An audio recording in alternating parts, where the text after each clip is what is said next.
Cornell Cooperative Extension of Delaware County held its 2024 annual meeting Saturday, November 23rd, where President and Masonville Supervisor Betty Scott touched on the year's activity and what's in store for 2025. This year has been change. Last year was change, and the year before that was change. It's been several years of change.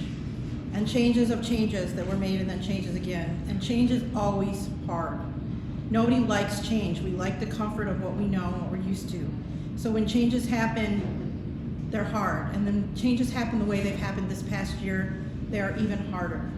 Losing people that you care about is hard. Losing people you care about when it feels like it doesn't make sense and there's no control is even harder.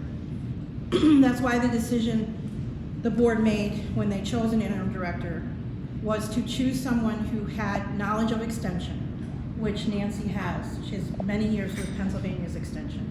So she brings that knowledge of what should it be, what can it be, what just that vision and that commitment to the extension model. And somebody who would be willing to stick with us for a while, so that we weren't hiring somebody for a couple months to try to recruit somebody into a situation that was not stable.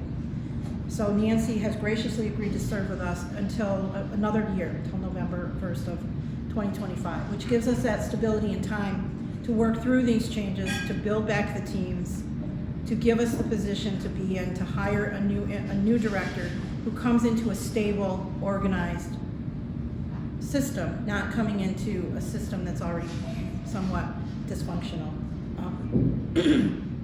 So I'm very grateful to Nancy for taking on this task. We're already making gains with ag. 4-H is our next big hurdle.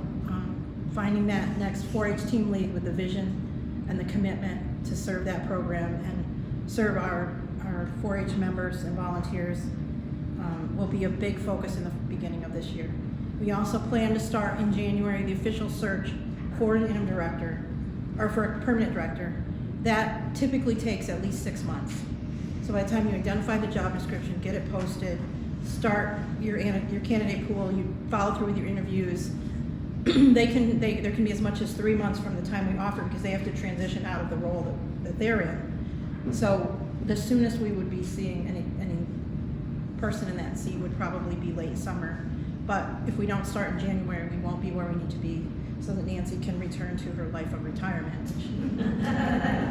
She will probably greatly want after this experience. But I can't underestimate how grateful I am that Nancy has taken this on, how grateful I am for all of the staff who are with us, for the commitment and the willingness to go above and beyond to make sure that our community still gets the services that they're used to. And as a board, we want to see us continue the programs that are successful. Our 4-H program is tremendously successful. Our camp program is tremendously successful. Our ag program has a good foundation and has a long way to go. Our human ecology program is going through a bit of a transition. If you're not aware, we lost the STAMP program in October. Those services are still being done, they're just being done by someone else in the county. But this also gives us an opportunity, because with every door closing, another door opens. There's an opportunity for Ashley and the team to work on what are the next things that we're going to commit ourselves to. So one of the things that Nancy and I talked about the other day, and this is just there's a million things that could be done, but we have this incredible Master Gardener program, growing all these great things. Well, what do they do with it? So, food preservation is another area that we can start looking at. There's also other programs out there, and we're starting to put the pieces in place. So with Charlie being able to do the finance, Ashley can now look at grants, Nancy can look at grants, because we have the finance data that they need, which is the foundation of any grant. And they can be the vision, and Charlie can be the resources. So, I feel like we're in a really strong position to move forward in 2025. So I don't want to talk forever, although some of you may like being here because it's warm and there's food, but some of you may have things to get back to, so I'll stop rambling on. I'll sum it up to say, we've gone through changes. Next year will be another year of changes, but I hope that when I address you, if I'm chosen as president next year, or whoever addresses you as president at the next annual meeting, there will be a lot more exciting things that have happened, and we will be ready to have that new executive director lead us into the next decade. So thank you all for coming. Scott thanked Interim Director Nancy Grodevin for her steady leadership during the year of change. You took a chance on me. I came into this with only basically Libby's recommendation of, my aunt used to work for Penn State. But I hope that the board is happy with the decision that they made. As Betty said, my first contract came up October 31st of this year, and with no new executive director taking place, I agreed to stay on until October 31st of 2025.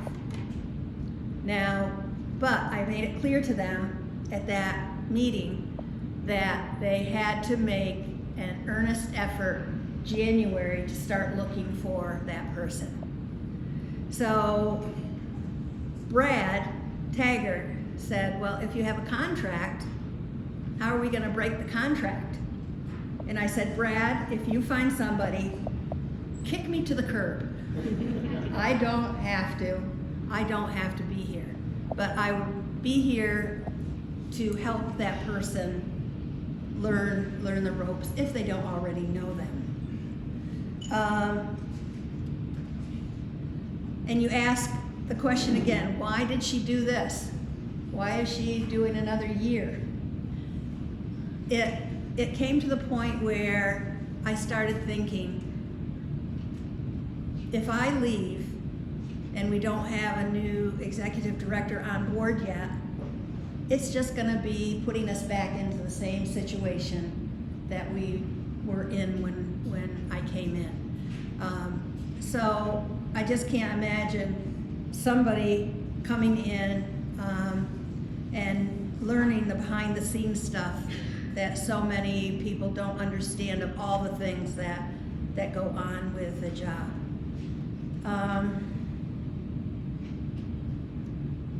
So as I said, it's not been easy for any of us.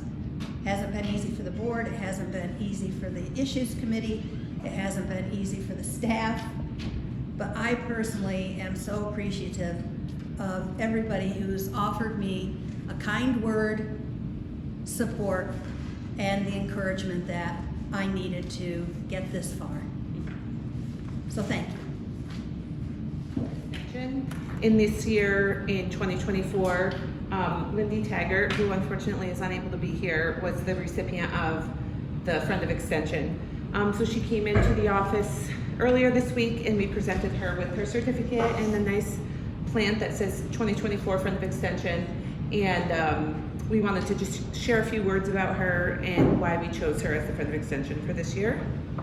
And I'm not going to take credit for the speech. It was written by Caitlin, and I'm just relaying the message. So this year's Friend of Extension Award was presented to a 4-H volunteer and 4-H camp committee chair, Lindy Taggart. Lindy has served on the camp advisory committee for many years and has been involved with the Delaware County 4-H program for decades. Lindy has always been a steady and reliable volunteer for the program, but this year she truly went above and beyond to support camp and the 4-H program and its staff in any way that she could. She started the year off spending countless hours poring over hundreds of campership applications, along with another longtime volunteer, Holly, who's here. She also assisted with camp staff interviews, being sure that every member on the camp committee knew about upcoming meetings, and if they couldn't attend, she would call them with the notes. She would check in with staff to see if there was any tasks that she could do for them, and she carved time out of her busy summer to attend our supervisors meeting at camp that Nancy spoke about. And she shared with the supervisors her feelings on why camp is such an important part of our county.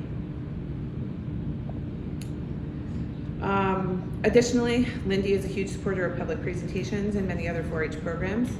Lindy has always shown a willingness to assist in any possible way she could.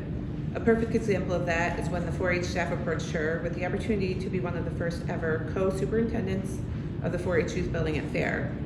Even though this was uncharted territory, Lindy agreed. The impact that she and Jill Coleman, who's here too, made by agreeing to assist with the running of the youth building simply cannot be measured and would not have gone as well as it did without you two. There's so many countless small but crucial tasks that Lindy took on and completed. It's truly impossible to express our gratitude. Presenting Lindy with the Friend of Extension Award is the least we could do to recognize her passion, dedication, positivity, and support of both Delaware County's 4-H program and Camp Shakeatonk. Even though she could not be here with us today, please join me in a round of applause to congratulate and thank Lindy for all of her years of service. To subscribe or advertise, call 607-464-4009.